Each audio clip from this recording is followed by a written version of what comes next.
We have studied the effect of NOX2 inhibitors in several murine models. One of these models is a genetic AML-like model where mice where mice express mutated KRAS in their myeloid cells. This gives rise to a myeloproliferative disease with accumulation of mature NOX2 positive myeloid cells. And we have treated these mice with a NOX2 inhibitor called Nα-methyl-histamine, and we have seen that this reduces the expansion of the myeloid cells in these mice and prolongs the survival of these mice.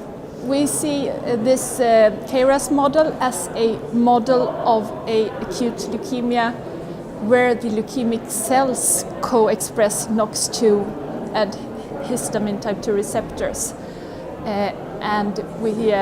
So we use this as a model to test if NOX2 inhibitors are most efficient in leukemias where the leukemic cells themselves express NOX2.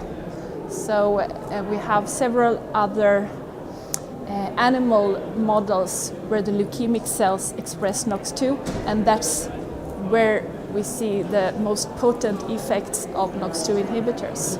We have been working a lot on NOX2 inhibitors also in other forms of cancer in animal models, and we believe that NOX2 inhibitors reduces oxygen radical levels within the tumor microenvironment. So if it's an inflammatory tumor microenvironment, then treatment with NOX2 inhibitors will make it easier for other immunotherapies to activate immune cells.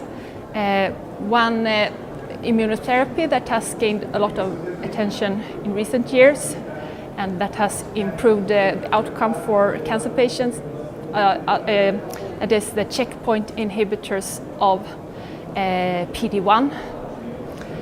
And we have tested in murine models to combine NOX2 inhibitors with anti-PD-1 antibodies, and we've seen that this combination has a more potent anti-tumor effect than either agent alone. So we would like to go on with further studies on combinations of NOX2 inhibitors and anti-PD-1 treatment, and hopefully we will also test that in clinical trials in the future.